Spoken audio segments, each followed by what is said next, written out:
La cadena andina de difusión cultural del Ecuador presenta Alborada Cultural, programa que lo realizamos desde el Palacio de Arte y Cultura, el tradicional Hotel Ambato para América y el mundo. Nuestro objetivo como generadores de cultura es rescatar, promover y difundir nuestro patrimonio cultural, tanto el material cuanto el inmaterial, verdadera identidad de nuestros pueblos, a fin de que no se pierdan sus auténticos valores. Esta programación es a la vez la tarima y el trampolín para desarrollar y fortalecer la cultura. Bienvenidos. Buenos días, señoras y señores. Les damos la más cordial bienvenida a este programa Alborada Cultural, que lo realizamos desde el Palacio del Arte y Cultura, como es el tradicional Hotel Ambato, el Hotel de las Américas. Un saludo cordial para nuestros cantones y comenzamos, primeramente, con Ambato, el Jardín de los Andes, la ciudad de los Tres Juanes. Buenos días. Buenos días, Baños de Agua Santa, Ceballos, Mocha, Patate, Pelileo, Quero y Tizaleo, siempre unidos por el lenguaje de la cultura. Eso nos engrandece y eso nos induce a continuar abriendo espacios en lontananza. Les damos la más cordial bienvenida. Y un consejo para todos aquellos que siguen esta programación. Es para propios y para extraños. Si llegas a esta ciudad, si llegas a Ambato y no visitas el tradicional Hotel Ambato, te habrás perdido la gran oportunidad de disfrutar del ambiente cálido, del ambiente familiar, en primer lugar. Y en segundo término, habrás perdido también la gran oportunidad de disfrutar de la gastronomía que expende el Hotel Ambato. Gastronomía exquisita y muy variada. Todo para propios y extraños. Por eso es que desde este Jardín de los Andes invitamos a todos a que sigan esta programación y que visiten las instalaciones de nuestro hotel, el Hotel Ambato. Es un placer enorme, de verdad, contar con la presencia de un distinguido ciudadano ambateño. Es nada menos que el cronista de Tungurahua, un historiador, escritor, periodista, además de músico. Lo consideramos un verdadero polímota. Y con todos estos antecedentes, qué placer para el programa tenerle al doctor Pedro Reina. La semana anterior tuvimos la oportunidad de hablar con el licenciado Wilson Freire, escritor de biografías urbanas, que había expuesto con detalle la figura de este gran personaje que tiene Tungurahua, y no solo Tungurahua, tiene el Ecuador para el mundo. Con esto, pues, le damos la bienvenida, doctor. Qué gusto tenerle en el programa. Muchísimas gracias. Yo estoy más bien agradecido por la invitación y dispuesto a corresponderle de acuerdo a lo que usted tenga de inquietud respecto a mí. Bueno, hay muchas inquietudes. Nos volvemos a ver luego de tanto tiempo porque hacíamos anteriormente... El programa de toros. Hacíamos aromas de fiesta brava. Así es, así es. Bueno, es una materia que no le vamos a tocar. Bueno, pero en ese entonces nos conocimos precisamente aquí en este hotel, desde el mirador del Hotel Ambato, para hablar sobre su trayectoria. Han transcurrido años, doctor. Y en ese periodo, desde ese periodo a la fecha, ¿qué es lo que ha habido con el doctor Reino? Bueno, pues si son más de 10 años, entiendo que la designación de cronista todavía yo no la tenía, porque eso es una resolución que hace el Consejo Municipal de Ambato, en base a una propuesta de gente que haya hecho publicaciones, que haya demostrado interés por la historia y que tenga tal vez un perfil acorde a las necesidades de la ciudad. Y esa cuestión recayó en mí. Creo que de alguna manera estoy correspondiendo, porque lo que más he hecho es, después de mi separación ya de la Universidad Técnica, donde tenía el nombramiento de trabajo, ya me jubilé, me he dedicado por entero a la investigación y a la publicación de mis libros. ¿No se cansa usted, doctor? ¿O es un estímulo el estar en el área, estar en la trinchera? Bueno, un maestro siempre ha estado, como diría yo, la vocación de los libros. Siempre me ha gustado a mí la lectura. Usted tiene una larga trayectoria, doctor, de lo que conocemos.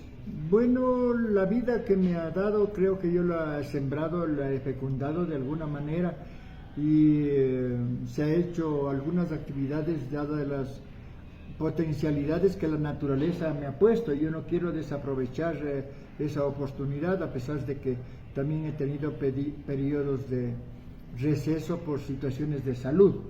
Pero normalmente yo no soy una persona que le gusta estar ociosa, no me gusta estar de gana. Utilizo todos los tiempos disponibles a mi alcance para o estar leyendo, o estar pintando, o estar escribiendo, investigando, y sobre todo, no por afán de figurar, pero yo he escrito y he publicado los libros, porque mucha gente cree que eso es figuración en nuestro medio. Yo creo que es básicamente comunicación. Esa gran productividad, doctor, esa excelencia en tantos trabajos, no es figuración, pues a la final, no es la satisfacción para el ego, es al contrario, es la provocación a activar los talentos que uno tiene para poder expresar al mundo lo que existe, lo que hay. Bueno, claro, es eso lo que se ha hecho, y algunos estímulos que surgen a su tiempo. Yo he presentado algunos trabajos, diríamos, a concursos, otros trabajos por invitaciones que me han hecho para ir a exponer en otras partes, inclusive fuera del país. Sí, ha estado en el exterior, doctor. Yo me fui a presentar un libro en Austria, me hicieron la traducción al alemán. Es un libro de 500 páginas que no circuló aquí en el Ecuador, por obvias razones. El libro está en alemán y en español, y estuve dando 5 conferencias en la Universidad de Viena. ¡Caramba! Entonces, fue una experiencia única, increíble, y ahí se presentó, en ese marco de algunas conferencias, se presentó mi libro, que se llama América, guitarra de otros verbos, y que lo pueden consultar ahora a través de las redes. Buscan Pedro Reino, América, guitarra de otros verbos, y ahí le dan un enlace y pueden leer en cualquier parte del mundo. ¿Cómo se siente usted con tanto peso de reconocimiento? Porque entendemos que en este largo viaje que usted ha tenido han existido reconocimientos, no solo a nivel local, nacional, sino también del exterior, porque esto que usted menciona, una conferencia o exposición en Viena, es un lugar tan culto, elevada cultura, no les satisface, no les llena de orgullo, doctor, haber representado al país, porque para mí usted es un embajador cultural. Bueno, yo diría que estas cuestiones, cuando es producto de un esfuerzo, obviamente uno se llena de satisfacción, pero en mí pasa, como decía una maestra mía, a Pedro Reino no le pasa nada, puede recibir un premio y él está tranquilo y no le ha pasado nada. Dice, voy a recibir. No le afecta al ego, ¿no? Al contrario. Para nada, y ahora inclusive yo le puedo decir con toda tranquilidad, yo he despreciado algunas condecoraciones que no me parecen, que cuando no han sido correctas o cuando tienen intencionalidad política. Ajá. Entonces, no he ido. Honesto, doctor. No he ido a recibir condecoraciones de la Asamblea Nacional, no me gustaba la línea política. Entonces, y además, por otra razón, a veces las condecoraciones aquí la gente le da para que exhiba por vanidad que uno ha sido, por decirle, alcalde. y los alcaldes se llenan de placas y de todos los merecimientos, a veces habiendo fallado con el pueblo. Claro. Inclusive se buscan ellos mismos hacer automonumentos y ponerse los nombres de las calles. Eso yo tengo una idea muy clara. Todos los perversos están en los nombres de las calles desde la colonia. Usted tiene ahí los nombres de todos los conquistadores, Pizarro, Almagro, los asesinos de los pueblos. Ellos tienen placas, tienen nombres de casas, tienen monumentos. Entonces, eso me choca. Yo no quiero estar en esa montonera de nombres. No. En esa montonera de vanidades, doctor. Claro, y más que todo de equivocación que tiene la gente por falta del conocimiento de la historia. Yo estaba leyendo, por ejemplo, ayer la situación de los negros en Cuba. Y a los pobres negros, cuando les martirizaban en la época de la colonia, en la época de la trata de negros, dice que les enterraban en el suelo con pies y manos, solamente dejándoles la cabeza, y la cabeza le untaban de miel para que vengan las hormigas, los zancudos, los moscos, y hasta que muera. Entonces, esa idea de los perversos de la tortura, y que esa gente esté en monumentos, o que lo que hizo Benalcázar en Riobamba, cuando se dice que Rumiñahui hizo los pozos para que caigan los caballos, los españoles y los esbirros indígenas dieron el soplo a los propios españoles, cayeron algunos caballos, pero después a los indígenas vencidos les metieron en esos mismos pozos y pasaron encima con todos los caballos y les enterraron vivos. Entonces, un Benalcázar que tiene el nombre del colegio, que tiene el nombre del monumento en Quito, que tiene el monumento en Popayán, que tiene por todos lados de la memoria, le pintan la memoria positiva, el falso orgullo. Y nosotros somos producto de una historia perversa, y en nosotros no acaba de aclararse bien la historia, la identidad. Ese es un problema bien terrible que tenemos, porque heredamos genes de los perversos, y eso creo que debe cuestionarnos primeramente a nosotros los mestizos, para decir de qué nos vamos a enorgullecer de esa línea. Pero sin embargo hay nobles, ¿no? Aquí hay mucha gente azul que dice provengo de línea española, de pura sangre, como dirían los toreros. pura raza. Oiga, doctor, pero a veces no es necesario la presencia de esos perversos para que irrumpan en el mundo y abran la expectativa de uno y el impulso de uno para lograr otros estratos. A veces no es importante, doctor. Es como decir, a veces una guerra le levanta el ánimo y uno desarrolla mucho más. Claro, los nacionalismos han surgido por esa cuestión, y el ego y el orgullo, cuando tenemos razones de la defensa solidaria de las comunidades. Y eso tiene que ser así. ¿Por qué, yéndonos al otro lado, por qué se recuerda tanto a Rumiñahui, por decir algo? Tiene que ser porque abanderó una situación de defensa de los vencidos, o a un rebelde, ¿no? O a un Túpac Amaru, mire usted. ¿Y por qué surgió la independencia del Ecuador? Porque estábamos básicamente cansados de la manipulación, de la humillación, porque había gente inteligente aquí en América que había nacido aquí, por el hecho de no haber nacido en España era discriminada. Claro. Y le hacían comprar títulos de nobleza, es parte del negocio del poder. Entonces, muchas de esas cosas. ¿Y no cree que actualmente mantenemos esa idea, doctor? Claro, la gente que se ha educado en esa línea siguen siendo perversos para mí, por eso es que yo en ciertos momentos estoy limitado También usted es un rebelde en ese sentido, doctor. Revela distintas cuestiones que están oscuras. Yo he revelado muchas cuestiones que están ocultas en la historia. Hay un libro gordo mío que publicó la Casa de la Cultura de Quito que se llama Lo que no cuenta la historia. Y en ese libro hay muchas cosas justamente que están al margen de la historia. Porque la historia oficial es una historia de entretenimiento para el adulo de la gente de poder. Entonces hay que escribir del otro lado. Pero, ¿por qué, doctor? Aquí cabe también una pregunta. Hay historiadores e historiadores, y cada uno tiene su propia versión. ¿A quién se puede creer, doctor? La pregunta es interesante. Usted no puede decir a quién voy a creer, sino de acuerdo a sus lecturas. Es que todos escriben. Claro, uno tiene una idea. pero, que escriban todos, pero usted con un juicio crítico personal decir, este autor me lleva a esta situación, a esta descripción. Ya. Y este otro autor me lleva por otro lado. Ya. Entonces tiene que sacar una conclusión de varias lecturas. Pero eso no confunde a la ciudadanía, doctor. Porque a lo mejor que tienen la mente confundida. Yo leo un libro, leo otro libro, bueno, ¿y en dónde estoy? ¿Cuál es la verdad? Yo le digo una cuestión y voy a sacar un folleto. Vamos a hacer una pausa un ratito.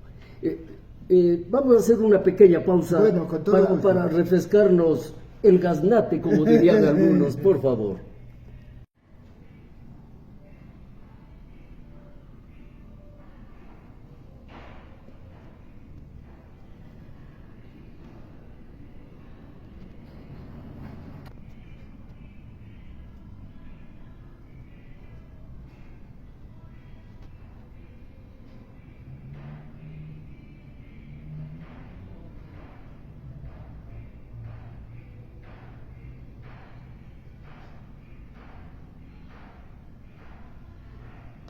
Tu departamento desde $52.900.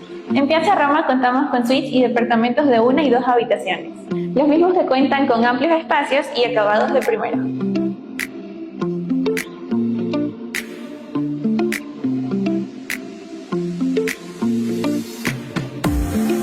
Contamos con coworking, zona barbecue, fogatero, yoga, gimnasio, área de niños, área recreativa y somos pet friendly. Vive en una zona exclusiva conectando con la naturaleza y con vista al Cerro Ilaló. Nos encontramos ubicados en el Valle de los Chillos, sector Mirasierra, Avenida Río Curaray y de las Golondrinas. A 5 minutos del Centro Comercial San Luis y Centro Comercial Purúa. No lo pienses más. Piazza Roma, tu hogar ideal en el Valle de los Chillos. Continuamos con el diálogo. Interesante, y más que interesante, importante, agradecemos al joven Sebas y a la hospitalidad del hotel Ambato. Perdón, el Hotel Ambato, por favor. Para nosotros es el Palacio del Arte y la Cultura, porque tenemos todo el respaldo para hacer cultura, arte, turismo, en fin, la intelectualidad funciona desde aquí, doctor. Tenemos ese privilegio también, y no me va a dejar mentir, doctor. Haga mi historia. Le ruego, por favor, servirse. Gracias al licenciado Wilson Freire, que estuvo la semana anterior y pudimos dialogar ampliamente. No sé si desea un poquito de azúcar. Un poquito. Hospitalidad del Hotel Ambato, para que nuestros interlocutores se sientan a gusto. Es como trata el café de la ambateñidad, doctor. Claro, así es. Bueno, y yo le decía que el asunto, aparte de lo que usted hacía aquí, los programas taurinos en la fiesta de la fruta, y ha dado una contribución al desarrollo cultural, diríamos, a los aficionados, a todos, tienen pleno derecho de tener sus inclinaciones. Tenemos derecho a esa libertad de exposición. Sobre todo a las manifestaciones de cada uno. De todas las manifestaciones, el hombre tiene que... esa es la cultura, doctor. Eso es el ser tolerante, sobre todo, que tenga la oportunidad de demostrar. Pero ver por qué, y lo que interesante sería es por qué me gusta esto. ¿Por qué me gusta esto? Yo creo que hablando de los toros, por ejemplo, en 2 palabras, a mí no me gusta la parte esta... cruel. No, la parte del arte de los toros yo no la veo ahí, sino en la parte popular, porque la traída de los toros a América significó un proceso destructivo en la mentalidad indígena. Querían, por una parte, está como una revancha de la masa popular, de decir, el toro es el símbolo del español, y voy a vencerlo a voy a demostrar que soy más fuerte que el toro que simboliza el poder español. Pero esto viene desde antaño, pues, doctor, no solo del indígena. Esto viene... Bueno, y el hombre, desde los romanos y todo, todo decreta. Sí. Ellos han intentado, no sé, la naturaleza del hombre, el desafío del hombre frente al animal, doctor. Yo estoy recordando cuando daba mis clases de literatura en el Colegio Bolívar. El toro de Gilgamesh, que está en la literatura sumeria. Ahí la gente del pueblo trataba de coger al toro por el rabo y darle las vueltas en el aire y demostrar que era superior, un fetiche frente, porque él estaban viendo si el toro es más fuerte o la diosa Ishtar, que aún recuerdo, la diosa Ishtar era la que debía gobernar un proceso entre el machismo y el feminismo, se podría decir así, analizando en términos actuales. Y cuando la masa coge al toro y lo hace girar en el aire y lo destripa, prácticamente es el triunfo de la masa. Entonces, desde ahí, desde la Biblia, vienen transmitiéndose de pueblos en pueblos, con los leones, con otros animales, con los pero gallos. usted sabe, doctor, que tenemos en Francia, por ejemplo, las cuevas con las pinturas rupestres, pinturas de aquel entonces, que Sí, desde luego. son impresionantes, en donde se le ve al hombre con el toro, desafiando al toro. Ahora, después viene O sea el que proceso hablamos de miles de años, de doctor. domesticación. Lo que pasa aquí en América también es que hay que entender que el toro después se hace aliado de los indígenas, cuando el toro va a reemplazar, a sustituir como animal de fuerza para labrar la tierra. Ya. Entonces, hay una combinación curiosa, por ejemplo, entre los indígenas de Salasaca. Los indígenas de Salasaca tenían toros para llevar a los pueblos a que destripe al cholo. Claro. Decía, mata Sí, cholo. siempre lo han mata llevado. cholo. Pero también tenían los otros toros para que labre la tierra. Claro. Entonces, el asunto es, en la parte que yo me refería al principio, es cómo el extracto popular cayó en la trampa de hacer la fiesta popular, sacar al toro y llevar, que no hay toros buenos si no han muerto siquiera 2 o 3, o llevarlos Claro. al hospital. Entonces, eso es un principio medio sádico masoquista que se implementó aquí y no acaba de salir. En América mismo, los toros en Corraleja, por No ejemplo, tenemos eso en los genes, doctor. debe estar por ahí, debe estar por ahí, Refundido, ¿eh? claro, debe estar por ahí, pero el proceso educativo es lo que va a uno alejándole del asunto, y las circunstancias propagandísticas del medio, porque si usted ya deja de hacer toros, la gente, las nuevas generaciones ya nacen con otra mentalidad. Actualmente está pasando eso, Está doctor. pasando eso. Sí, Son señor. cuestiones generacionales y ya veremos lo que pasa más adelante, ¿no? A ver cómo va la evolución, diríamos, lúdica, de alguna manera, y la evolución ideológica más que todo. Porque el ser humano tiene que evolucionar ideológicamente, tiene que aprender a equilibrar lo que es emocional y lo que es razonable. Entonces usted, en todas las cuestiones impulsivas, instintivas, tiene que también poner una parte de su razón. Así, estoy haciendo bien o estoy haciendo mal, no por el impulso, para decir, me queda bonito o feo. Oiga, doctor, pero hay instintos muy buenos en el desde ser luego. humano. Sobre todo los de la conservación de la especie. Bien, doctor, qué interesante. Dialogar con ustedes, enriquecedor. Ya tuvimos la apertura con el licenciado Freire y queríamos estar con usted porque es interesante. Uno se enriquece con todo esto, doctor, con su pensamiento, con su visión. Yéndonos otra vez a esto de los señores escritores que dicen que son historiadores. Usted es un gran investigador y usted en realidad se apega a la realidad que dicen los documentos, pero esos documentos no creo que sea solo para usted, será para el resto. Toman esos documentos el resto para escribir estas historias, doctor. Yo hago para alguna gente que nos esté viendo y se informe. Yo sé leer la paleografía. Eso es una de mis potencialidades que aprendí en mi posgrado. Leo las escrituras de las notarías desde los años 1500 en Ambato, desde los años 1544. Todavía existe toda esa Todavía en el documentación. archivo histórico de Ambato, y yo he leído en los archivos en Bogotá, he leído en los archivos en Popayán. En Bolivia, en también he Quito. estado en el Perú, doctor. He estado en el Perú, pero no me he ido a los archivos. Estaba una vez en Cartagena buscando los archivos, pero hay muy pocos. He estado en Alausí. Es decir, yo casi no me voy de turismo de shopping. Yo me voy, los que quieren ir conmigo saben que pueden irse a pasear, pero yo me voy a buscar un archivo, a buscar una librería, a buscar... Es su vocación, doctor. A los libreros que venden puestos de libros viejos, entonces, antiguos, sí. he hecho recorridos por América Latina. Entonces, verá, y volviendo al caso,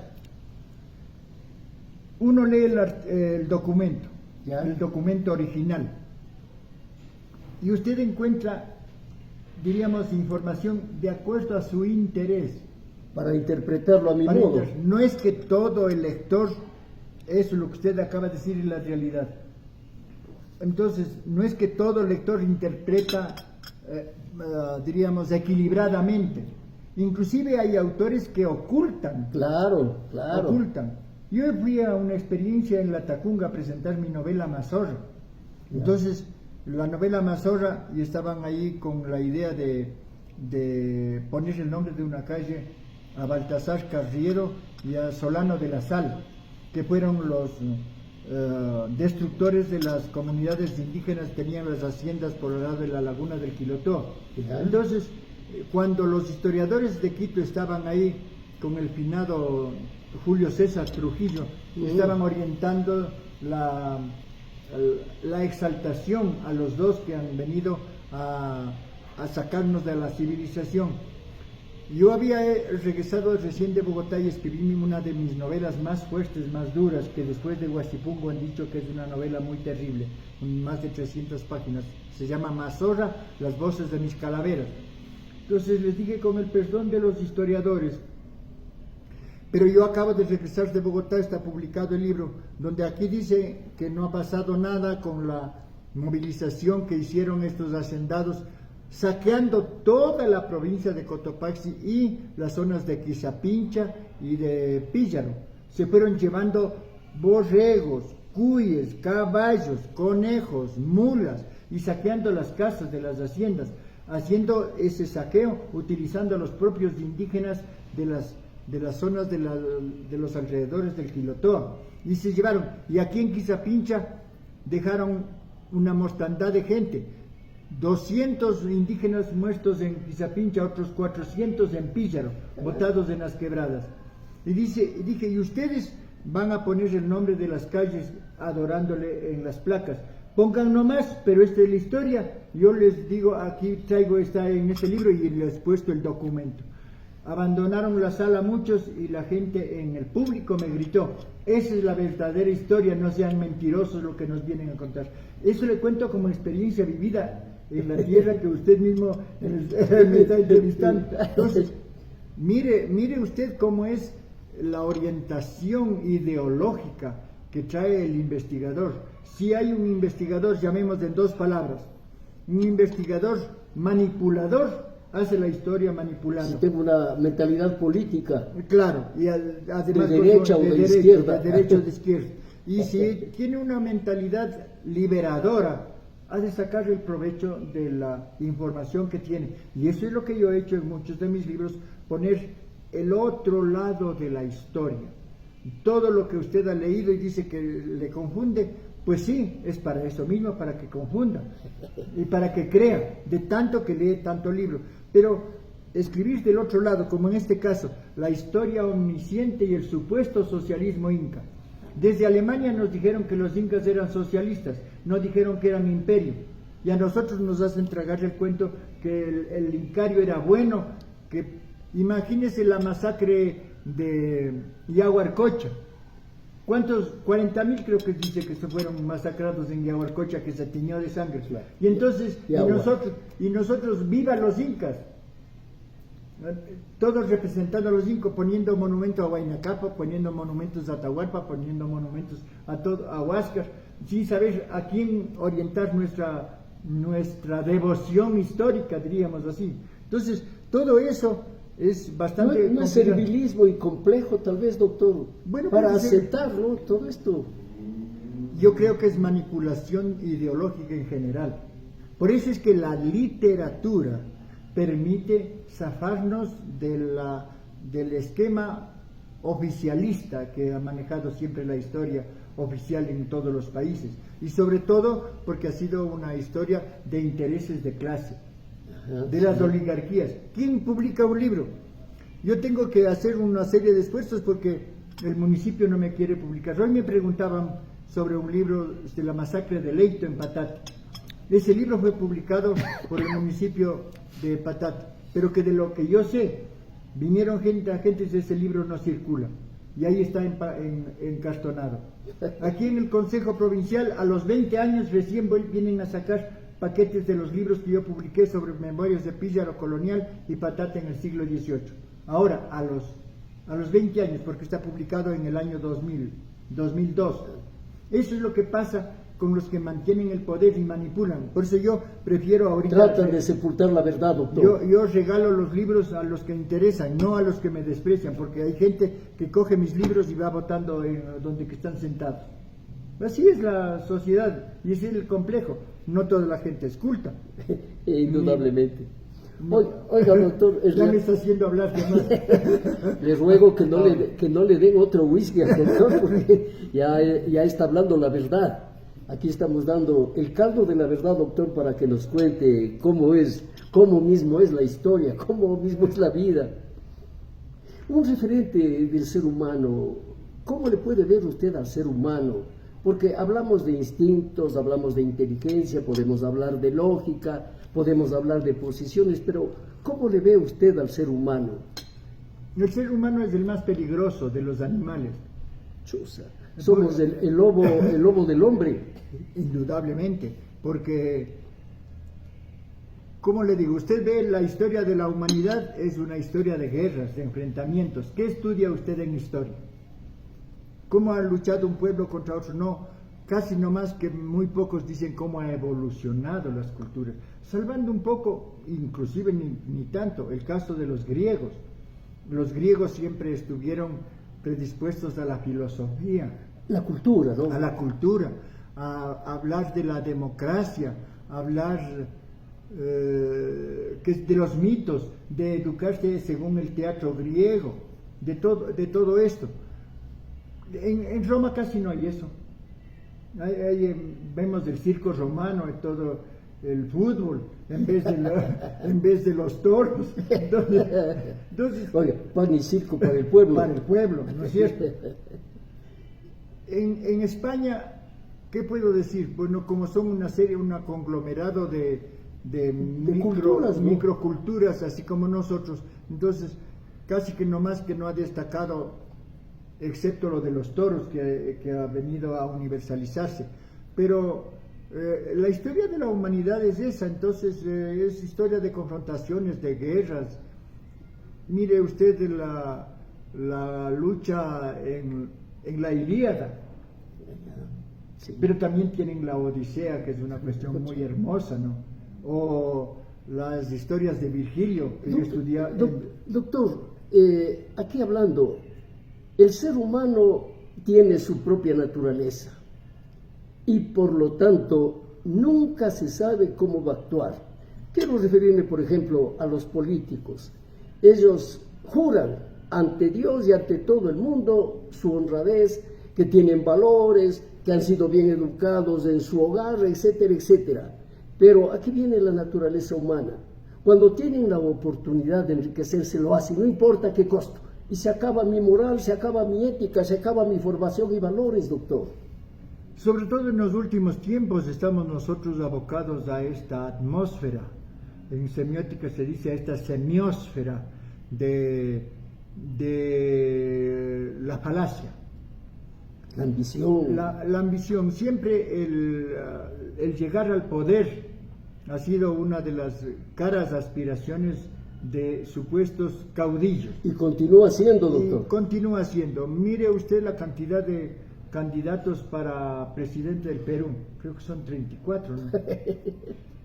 Toda la población, doctor. Entonces, bueno, todo- aquí todo- también teníamos esa aspiración. Aquí Todo sí, el mundo quiere ser. Sí, suman alcaldes, prefectos, concejales, aunque sea concejal, dice. Y estaba leyendo una cuestión importante también para el público. Mire, el proceso de la independencia en América Latina y particularmente en el Ecuador. Estoy preparando un libro que se llama ¿Quiénes fueron los que dieron la luz de América? Los hacedores de la luz de América. Porque Quito es luz de América, ¿no es cierto? Así se dice. Se dice que el Quito luz de América y lo es, pero no es el Quito luz de América del 10 de agosto ni del 2 de agosto, donde entra